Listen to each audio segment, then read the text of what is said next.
រុនសួស្តីពុកម៉ែបងប្អូនទាំងអស់គ្នាស្វាគមន៍សាជាថ្មីមកជួបយាយយើង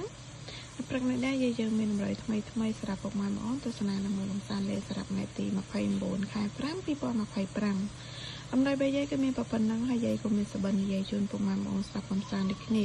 តាមមុននឹងនិយាយសបិនយាយក៏សូមពឹងពុកម៉ែបងប្អូនដែលចូលរួមទស្សនាទាំងអស់គ្នានេះកុំភ្លេចជួយចុចពាក្យ like ជា subscribe ឬប៉ុណ្ណឹងឲ្យ channel យាយម្នាក់មួយផងបងប្អូនណាដើម្បីទទួលបានវីដេអូក្រោយៗក៏ដូចជាពុកម៉ែបងប្អូនចង់ឃើញតម្រូវតាមមកកុំភ្លេចចុច link ដែលយាយដាក់លើ comment ហ្នឹងទៅនឹងឃើញតម្រូវតាមមកណាបងប្អូនតាគ្នាតាចឹងពុកម៉ែបងប្អូនចូលមកស្ដាប់សបិនយាយយប់មិញនេះយាយសបិនឃើញជិះម៉ូតូដឹកកូនក្មេងម្នាក់ចាដឹកកូនក្មេងណា